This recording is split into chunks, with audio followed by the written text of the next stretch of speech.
আমাদের বাংলাদেশের বর্তমানের যে কোনো সেক্টর, যে কোনো বিষয়ের দিকে লক্ষ্য করলেই একটা বাণী, একটা প্রবাদ মাথায় ঘুরপাক খায়। তা হলো সর্ব অঙ্গে ব্যথা, মলম লাগাবো কথা। এক শিক্ষা ব্যবস্থার দিকেই দেখেন, এমনকি বাংলাদেশ যে কোনো বিষয়ের, যে কোনো সেক্টরের দিকে দেখেন, এই বাণীটার সাথেই, এই প্রবাদটার সাথেই খাপ খেয়ে যাবে, অ্যাডজাস্ট করে নিবে।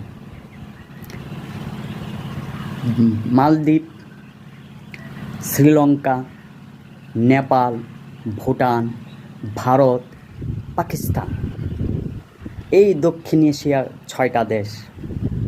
এই 6টা দেশের মধ্যে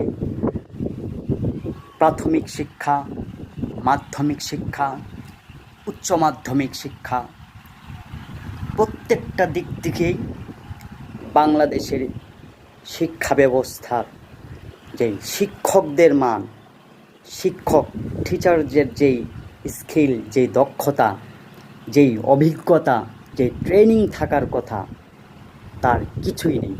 সব দিক থেকেই, প্রাথমিক শিক্ষকদের দিক থেকেও, মাধ্যমিক এবং উচ্চ মাধ্যমিক শিক্ষকদের দিক থেকেও বাংলাদেশ সবচেয়ে পিছিয়ে।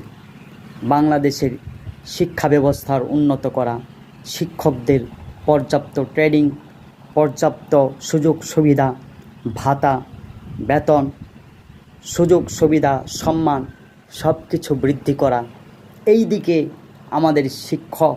আমাদের যেই শিক্ষামন্ত্রী আছেন, তিনি লক্ষ্য না করে, ভ্রুক্ষেপ না করে, তিনার শুধু এক মন্ত্র, নকল করা যাবে না, নকল করা চলবে না।